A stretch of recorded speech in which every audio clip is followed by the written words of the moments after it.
ზღვის სეზონი პიკს აღწევს, გადახურების, დამწრობისა და ტრაგიკული შემთხვევების რაოდენობაც იზრდება. ის რომ შუადღისას პლაჟზე წოლა და ნასვამ მდგომარეობაში ზღვაში შესვლა არ არეკომენდირებულია, ამას ექიმები და მაშველები ტურისტებსა და ადგილობრივებს ყოველწლიურად ახსენებენ, თუმცა სხვადასხვა ტიპის შემთხვევა მაინც ყოველწლიურად ხდება.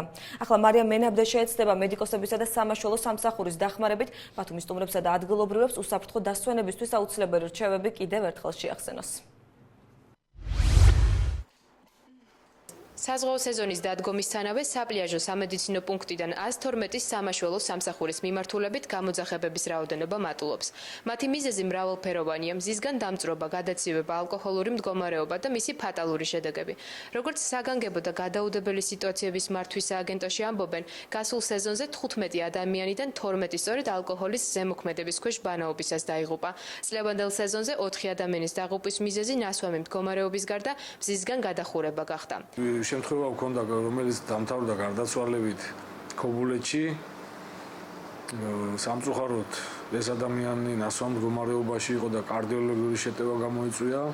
მეორე შემთხვევა იყო ისიც ქობულეთში, გარდაიცვალა სომეხი ხნიერი ქალბატონის 60 წელს ზევით, მაგრამ მას წყალთან არ ჰქონია ურთიერთობა, უბრალოდ პლიაჟზე იჯდა და მასაც კარდიოლოგიური შეტევა დაემართა, ალბათ იჯდა იმ პერიოდში, როდესაც მზე ზენიტშია და უკვე სასარგებლო არ არის ასეთ დროს ზღვაზე ყოფნა და ეხლა ვეძებთ 23 წლის ახალგაზრდას, რომელიც 5 დღის უკან გაუჩინარდა, ისიც ნასვამ მდგომარეობაში იყო და თუ არ ჩავთვლით სეზონს, აი ეს ორი გარდაცვლილი და ერთი ადამიანია, რომელსაც ვეძებთ. სანაპიროზე მდებარე სამედიცინო პუნქტში გადაცივების შემთხვევებზეც საუბრობენ.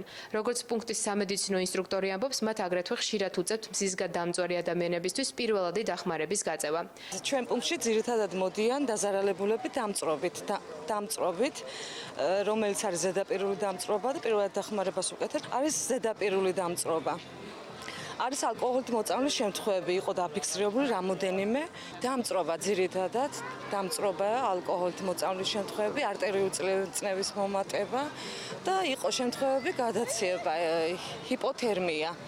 ტემპერატურის დაცემა, დიახ, დიდხანს თქვათ, წყალში ყოფნისას უფრო მეტად ვითარდება ჰიპოთერმია. დერმატოლოგი ნატალია შავდია მზის სხივების მავნებლობაზე საუბრობს. მისი თქმით, ადამიანების უმრავლესობა მზისგან დაცვის საშუალებების სწორი გამოყენება არ იცის. გარდა ამისა, სეზონზე დაწესებულ უსაფრთხოების ნორმებს არ ითვალისწინებენ. ის მოქალაქეებს ბევრი სითხის მიღებას და C ვიტამინით გაჯერებული პროდუქციის მოხმარებას ურჩევს. ამ გზით მზეზე დაკარგული C ვიტამინის აღდგენა ხდება.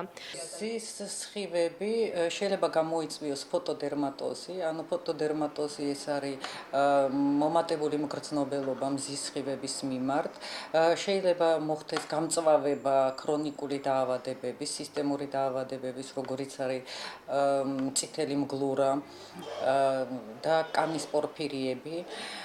აგრეთვე შეიძლება მოხდეს კანის დამწრობა, ყველა ვიცით რა არის კანის დამწრობა და უკვე შემდგომი მოვლენები, რაც ახასიათებს აი მზის სხივებს, ეს არის კანის ელასტიურობის დაკარგვა, ნაოჭების წარმოქმნა და შემდგომში შეიძლება კანის კიბოც განვითარდეს. მზის სხივების მავნებლობასა და უსაფრთხოების ნორმებზე საზოგადოების დიდი ნაწილი ინფორმირებულია, თუმცა უმრავლესობა უსაფრთხოების ნორმებს მაინც არ მიმართავს. გვხვდებიან ისეთებიც, რომლებიც ულტრაისფერ სხივებს მაინც ერიდებიან. რუჯის გამო მაინც გამოვდივარ ხოლმე არასასურველ დროს ზღვაზე, როცა მხურვალია მზე, თუმცა მე მაინც ურჩევ ყველას, რომ ვისარგებლოს დამცავის საშუალებებით, რადგან შეიძლება რუჯმა კანზე გამოიწვიოს უკუჩვენება. ვცდილობ დავიცვა კანი მზისაგან, ვიცავ ვიყენებ მზის დამცავ კრემებს. რამდენიმე წლის უკან მზე გამიჩინა ლაქები, სახეს ზაგას როცა ვიღებდი, ზურგს როცა ვიღებდი და მას შემდეგ ვერიდები, რა თქმა უნდა. ხან არის ეს შემთხვევა, რომ ძალიან ცხელა და საერთოდ არ სიამოვნებს ზეზე წოლა და თუ ისე არის, რომ არ წვავს და არ ვითუთქები, ასე ვთქვათ, დავწვევი ხოლმე, ჩვეულებრივად გავირუჯები და როცა ძალიან მზეა შუადღეა 3 საათი ან 2 საათი, მაშინ რა თქმა უნდა, ქოლგას ვიყენებ ხოლმე ჩრდილისთვის. ხან მეძინება ხოლმე და მაგიტო ვერ ვაკონტროლებ, ასე ვთქვათ, ზაგრის მიღება რა დონეზე უნდა მივიღო. ხო და რავი კრემებსაც არ ხმარობ ხოლმე ძირითადად რა. ზაფხულის ყველაზე ცხელი თვის მოახლოებასთან ერთად მზის სხივების მავნებლობა მატულობს. ამის გამო სპეციალისტები მოქალაქეებს უსაფრთხოების ნორმების დაცვას ურჩევენ.